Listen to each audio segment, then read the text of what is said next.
It was a regular Tuesday afternoon when I learned my husband had been living a double life. But what I didn't know then was that I was about to flip his entire world upside down, and I was going to do it with surgical precision. My name is Ava, and I work in HR. That detail matters. It matters a lot, actually. 8 years of marriage doesn't just disappear when you realize someone's been lying to you. It doesn't evaporate the moment you understand that every late night, every working through dinner, every convenient excuse about staying at the office had a completely different explanation. What it does is hit you in this strange, quiet way where everything suddenly makes sense and nothing makes sense at the same time. The thing about being an HR professional is that you spend your days investigating claims, verifying timelines, building cases based on documentation.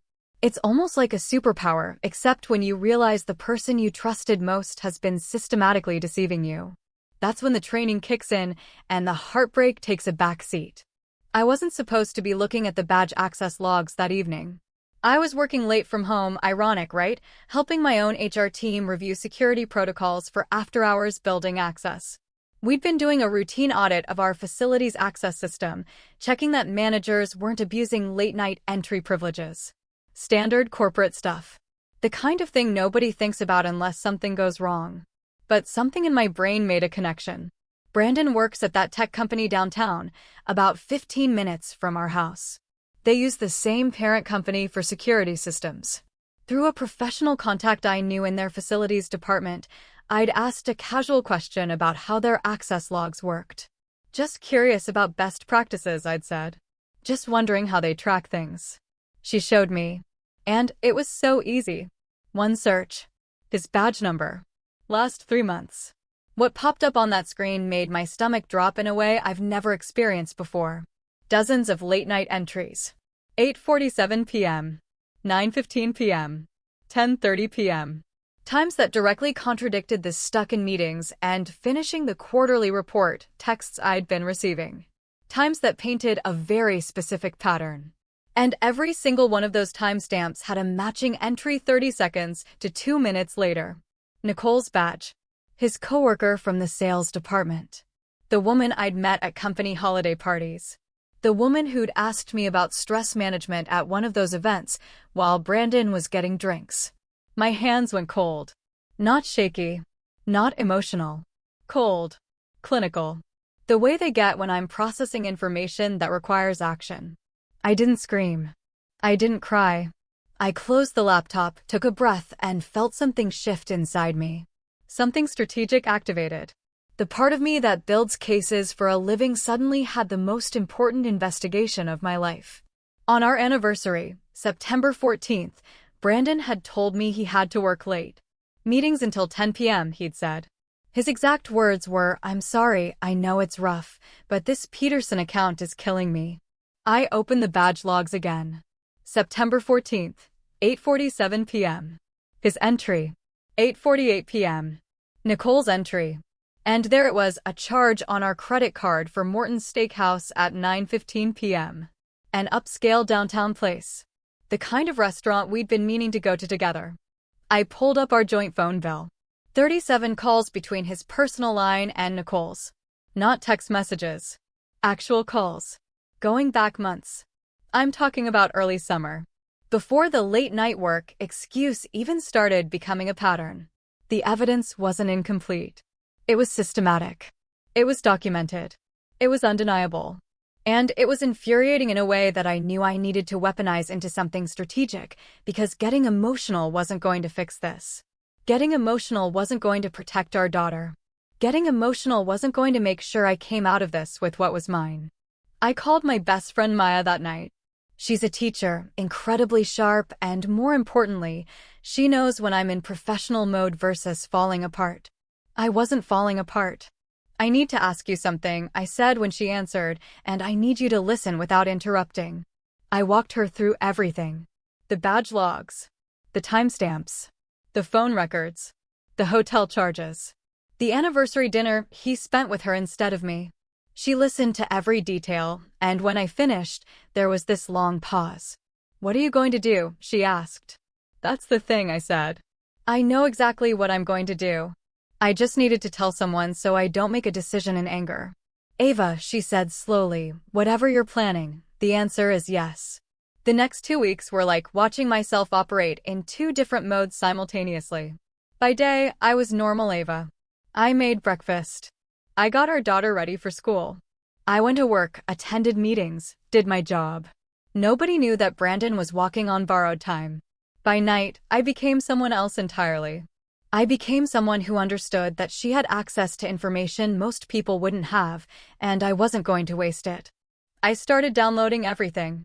The badge access logs, I had legal access to those through my professional contact, and I documented every single one. The phone bill, pulled directly from our account. The credit card statements, I photographed them, organized them by date, highlighted the suspicious charges. Over $5,000. Dinners. Hotels under his name. One weekend where he told me he was at a mandatory conference, but the hotel charge showed a different city, a different hotel, different dates than his work calendar claimed. I checked his email. He'd made the mistake of using the same password for his personal account that he'd used on shared devices. I found threads with her. Nothing explicit, but explicit enough. Miss you. Can't stop thinking about you. She has no idea. That last one. That text message, sitting right there in black and white. She has no idea. He was right. But I was about to change that. I opened a new bank account in my name only. I transferred half of our immediate savings, about $15,000, into it. Not stealing. Protecting. I knew what was coming, and I wasn't going to let him have control of the narrative or the finances when it all came down. I looked into our retirement accounts, the house deed, investment statements, everything. I was building my case file, and I was being thorough. That's when I called James Chin. He's a divorce lawyer, local reputation, sharp as they come, and I'd actually worked with him on an employee case years ago. When I called his office, they fit me in quickly, professional courtesy, probably. I met with him on a Friday afternoon. I didn't cry in his office. I presented the information like I was presenting a case file at work. Here's what I found. Here's what it means. Here's what I want to protect. He listened, reviewed my documentation, and then looked at me over his glasses. Ava, he said, this is comprehensive. You have everything. How do you want to proceed? I want to file for divorce, I said. I want primary custody. I want the house. I want him to understand that I'm not asking for anything unreasonable. I'm taking what's mine, protecting what's ours, and he's going to help facilitate that, or this gets much messier for him professionally. James smiled. That was the moment I knew I had the right attorney. The professional angle is smart, he said. He works in sales? That company has policies about workplace relationships. About a dozen of them, I said. And that's before we get into the after-hours building access he was abusing. He didn't have authorization to be there those times. Not through normal channels. Even better, James said. We file the divorce. We document everything. And I'm going to suggest that you contact his company's HR department independently. Not as his wife, as someone who became aware of policy violations through professional means. That's when I understood the full picture of what I could do. I spent the next week preparing. I created a comprehensive timeline. I organized the evidence. And most importantly, I figured out exactly how I was going to use my professional credibility to make sure Brandon's employer became very interested in his after-hours building access and undisclosed workplace relationship. By the time I was ready, I had over 50 pieces of documentation organized and ready. 50 pieces of proof that Brandon had been systematically betraying me while violating company policy. He had no idea what was coming. The strategic part of my brain was in full control now. Heartbreak is a luxury I couldn't afford. Not yet. Maybe not ever. I worked with James to put together the divorce petition. We were going to file it right after I contacted Brandon's company. The sequence mattered. We wanted his world destabilized from multiple directions simultaneously. Professional consequences first, then legal, then personal, then financial. All of it happening at once. On a Wednesday afternoon, I wrote an email to the HR director at Brandon's company. I kept it professional, clinical, exactly the way I'd written dozens of similar emails in my own job. Subject: Workplace Policy Violation Report. Dear HR Director, I'm writing to report what appears to be violations of your company's workplace conduct policies. I'm an HR professional at my company, and through professional means, I became aware of the following. 1. After-hours building access without authorization. 2. Undisclosed romantic relationship between employees in the same department. 3. Misuse of company time and resources. I'm attaching documentation including badge access logs, phone records, and financial records that substantiate these claims. I trust your department will conduct an appropriate investigation. I attached everything. The badge logs, the timeline, the phone records. I even included screenshots of the credit card charges and hotel receipts, time-stamped against his work calendar. I sent it from my work email, my professional email, with my professional letterhead. I wanted there to be no question about whether this was a credible report. That same evening, I told our daughter she was going to spend the next few days at her grandmother's house. I said it was for fun, for a special overnight, nothing about her dad. She was excited. She didn't understand that I was clearing the house for impact. Thursday morning, James filed the divorce papers. He had them served to Brandon at work. That was the lawyer's suggestion. Actually, not mine. Why do it at home when you can do it in front of his entire office? Brandon got called into a conference room around 10 a.m. and handed papers. The whole floor probably knew within an hour. That same Thursday, his HR department started their investigation. They called him in around 2 p.m. I wasn't there, but I found out later, through professional channels, of course, that they asked him some very specific questions about his after-hours building access and his relationship with Nicole. He apparently tried to deny it. Then they showed him the badge logs. The look on his face, I was told, was something to behold. But I wasn't done yet. I was just getting started.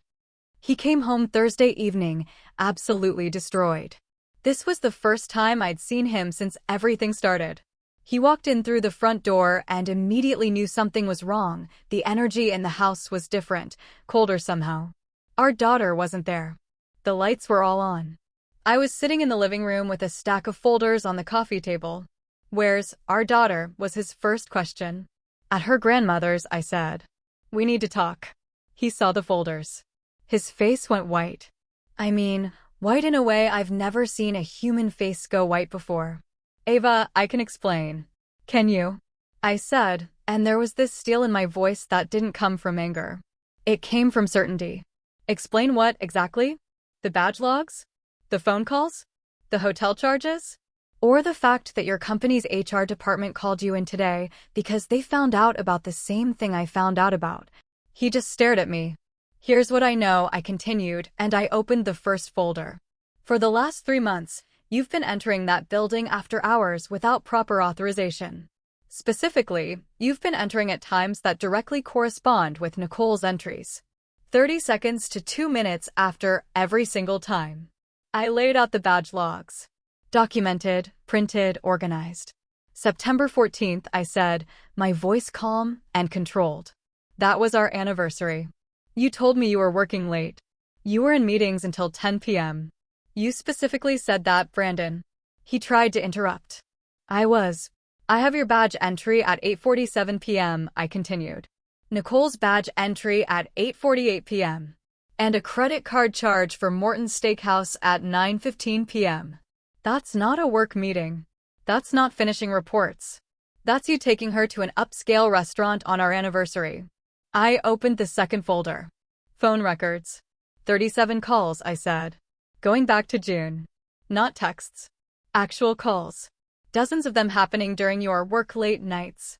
His face was getting redder now, a different kind of white to red transition. "And then there's this," I said, pulling out the credit card statements. "Over $5,000. Hotels. Dinners. Jewelry. That's a lot of mistakes, Brandon." He tried to stand up. "Ava, listen." "No," I said, and my voice didn't raise. It got quieter. More controlled. "You listen. Here's what's going to happen. You're going to receive divorce papers if you haven't already. I'm keeping the house. You're going to pay child support. And you're going to sign whatever my lawyer puts in front of you, or I'm going to make sure every single person in your life sees these folders. My company already knows," I continued. I reported the policy violations to your HR department this morning. The badge access violations. The undisclosed workplace relationship.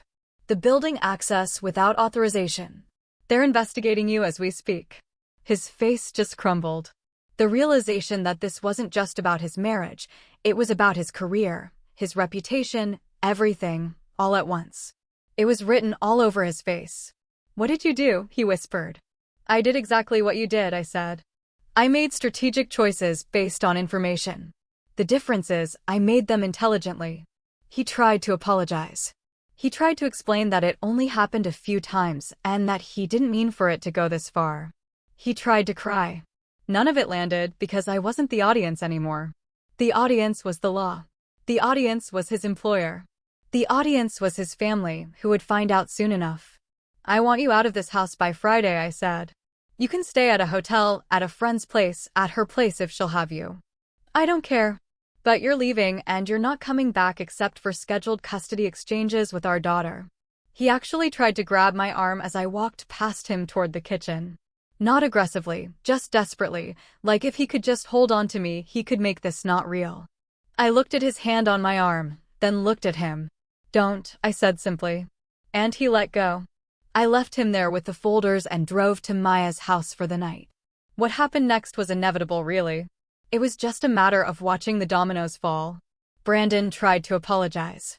He called my cell phone, my work phone, even tried to get messages through to me via mutual friends. I had James handle it all. Communication only through lawyers now. Nothing direct. Nothing that could be manipulated or misrepresented. Everything documented. His company's investigation moved faster than even I expected. By Friday, both he and Nicole had been put on administrative leave pending investigation. The company had their own IT team review his email access. They found the messages. The "she has no idea" text. Everything. By Monday, they'd called him in for a final meeting. He was let go. Not resigned. Terminated for violating company policy regarding workplace relationships, after-hours building access without authorization, and misuse of company resources. They gave him his severance, around 2 months' pay, and escorted him out by security. The whole office watched. Nicole got it worse. Same violation allegations, but she'd actually been in a supervisory role. Higher standard. Fired. No severance. Just gone. His reputation at that company was destroyed. Mutual friends who worked there stopped calling him. Not because I said anything, because they all knew what he'd done. The divorce moved quickly. James was efficient, and Brandon wasn't in a position to fight. The man was terrified of what else I might know, what else I might reveal. He signed everything James put in front of him. I got the house. We agreed to split the retirement accounts. He kept about half of our 401k. I kept the other half, around $100,000 each total. He paid me a one-time settlement of around $30,000 to equalize the home equity and split our liquid assets.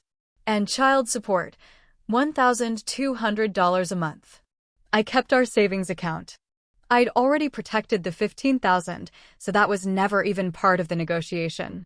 Word spreads, especially when you work in circles where people know people. His parents found out about the affair and the termination, and they were devastated.